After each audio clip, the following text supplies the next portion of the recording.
Hello and welcome to another Game Banshee video on Hogwarts Legacy. This time, we're taking a look at the game's combat. Like with our video on companions, we won't be listing every last little detail or speculating wildly. Instead, this video aims to give a brief overview of everything we know for certain about Hogwarts Legacy's wizardly combat system.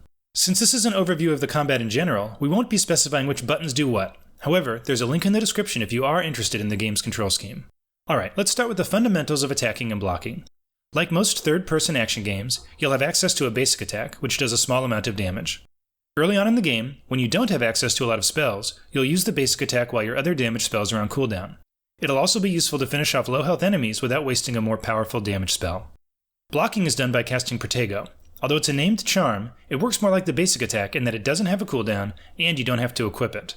The game warns you when you need to cast Protego. A halo appears around the player's head, indicating that it's time to block. By holding the button when casting Protego, you'll automatically cast a Stupefy counter at the unlucky witch or wizard who attacked you. This essentially functions like a parry, although it appears that there isn't any tricky timing. If you successfully block, you can Protego counter. The final fundamental ability you get is another third-person action game staple, a dodge roll. This is important because some attacks can't be blocked. These are indicated by a spiky red halo, and rolling is the only way that we know of to avoid taking damage from these unblockable attacks.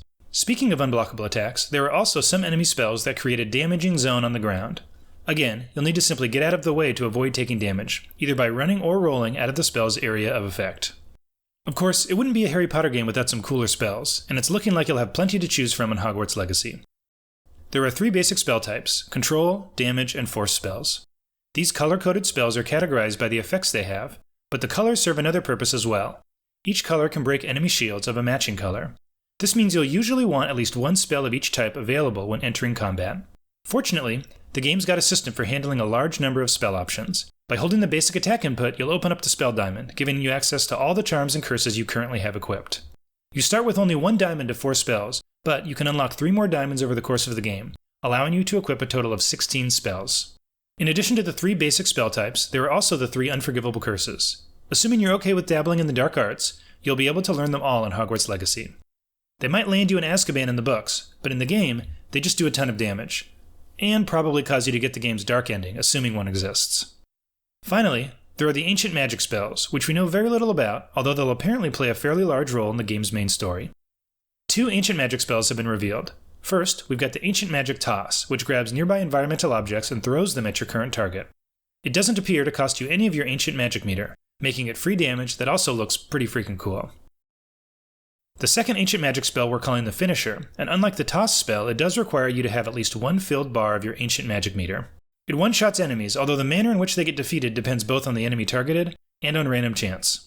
While there is no mana or other resource limiting your spellcasting, spells do have cooldowns, with more powerful spells naturally taking longer to become available again.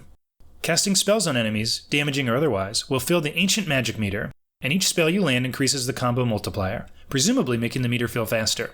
Taking damage will reset the meter, so make sure you're Protegoing. Sometimes enemies will drop Ancient Magic Essence when defeated. Getting close to it will allow you to absorb it, filling your Ancient Magic meter. Tools are another important aspect of combat in Hogwarts Legacy. You can brew potions and grow plants in the Room of Requirement, and then bring them with you for fights. Potions have a wide variety of effects, from granting you faster spell cooldowns to increasing your resilience.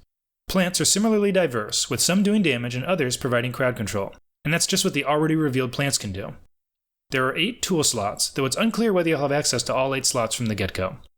That wraps up our look at the combat of Hogwarts Legacy. We hope you enjoyed this video, and see you next time.